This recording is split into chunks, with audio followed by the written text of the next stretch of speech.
Jueves, 12 de septiembre. ¿Quién eres?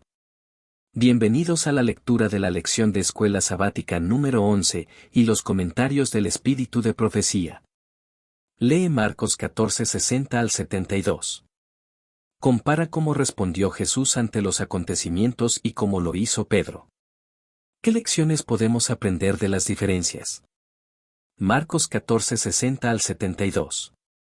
Entonces el sumo sacerdote, levantándose en medio, preguntó a Jesús, diciendo, ¿no respondes nada? ¿Qué testifican estos contra ti? Mas él callaba, y nada respondía. El sumo sacerdote le volvió a preguntar, y le dijo, ¿eres tú el Cristo, el Hijo del Bendito? Y Jesús le dijo, Yo soy, y veréis al Hijo del Hombre sentado a la diestra del poder de Dios, y viniendo en las nubes del cielo. Entonces el sumo sacerdote, rasgando su vestidura, dijo, ¿qué más necesidad tenemos de testigos? Habéis oído la blasfemia, ¿qué os parece? Y todos ellos le condenaron, declarándole ser digno de muerte. Y algunos comenzaron a escupirle, y a cubrirle el rostro y a darle de puñetazos, y a decirle, profetiza. Y los alguaciles le daban de bofetadas.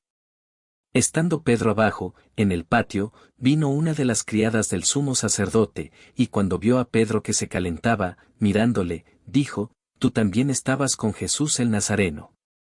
Mas él negó, diciendo, No le conozco, ni sé lo que dices. Y salió a la entrada, y cantó el gallo.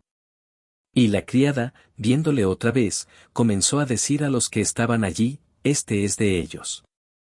Pero él negó otra vez. Y poco después, los que estaban allí dijeron otra vez a Pedro, verdaderamente tú eres de ellos, porque eres Galileo, y tu manera de hablar es semejante a la de ellos. Entonces él comenzó a maldecir, y a jurar, no conozco a este hombre de quien habláis. Y el gallo cantó la segunda vez. Entonces Pedro se acordó de las palabras que Jesús le había dicho, antes que el gallo cante 2 veces, me negarás 3 veces. Y pensando en esto, lloraba. Marcos 14, 53 al 59 describe el momento en que Jesús es traído ante el Sanedrín y la primera parte del juicio. Se trata de un ejercicio de frustración. Los líderes tratan una y otra vez de hacer valer sus acusaciones contra Jesús. El escritor del Evangelio destaca que el testimonio era falso y que los testigos nunca se pusieron de acuerdo. Finalmente, el sumo sacerdote se levanta y se dirige directamente a Jesús. Al principio, Jesús no responde. Pero entonces, el sumo sacerdote, invocando a Dios como testigo y en su nombre, ver Mateo 26, 63, exige que Jesús responda si es el Mesías. Jesús admite franca y directamente que sí y cita Daniel 7, 13 y 14, que describe al Hijo del Hombre sentado a la diestra de Dios y viniendo en las nubes del cielo. Esto es demasiado para el sumo sacerdote, quien rasga sus vestiduras y pide que Jesús sea condenado, lo que es concedido inmediatamente por el concilio. Los líderes comienzan a humillar a Jesús escupiéndole, cubriendo su rostro, golpeándolo y pidiéndole que profetice. Mientras Jesús está dentro siendo juzgado y dando un testimonio fiel, Pedro está fuera dando un reporte falso. Esta es la sexta y última historia sándwich en Marcos y, aquí, la ironía es particularmente aguda. Aquí hay 2 personajes paralelos, Jesús y Pedro, realizando acciones opuestas. Jesús da un testimonio fiel. Pedro, uno falso. Pedro es abordado en 3 ocasiones por una sierva y por espectadores, y en cada ocasión niega cualquier asociación con Jesús, incluso maldiciendo y jurando. En este punto, un gallo canta por segunda vez. Pedro recuerda entonces súbitamente la predicción de Jesús de que negaría a su Señor 3 veces esa misma noche. Se quiebra y llora. He aquí la impresionante ironía.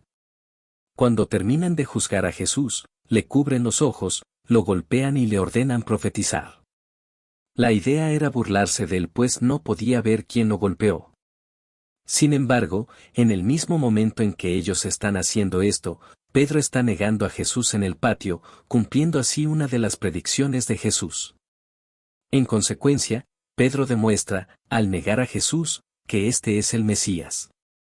¿Qué palabras de esperanza le dirigirías a alguien que, aun queriendo seguir a Jesús, fracasa a veces en su intención? ¿Quién de nosotros no ha fallado a veces al no hacer lo que sabemos que Jesús quiere? Comentarios del espíritu de profecía. Pedro siguió a su Señor después de la entrega, pues anhelaba ver lo que iban a hacer con Jesús, pero cuando lo acusaron de ser uno de sus discípulos, temió por su vida y declaró que no conocía al hombre. Se distinguían los discípulos de Jesús por la honestidad de su lenguaje, y para convencer a sus acusadores de que no era discípulo de Cristo, Pedro negó la tercera vez lanzando imprecaciones y juramentos. Jesús, que estaba a alguna distancia de Pedro, le dirigió una mirada triste de reconvención.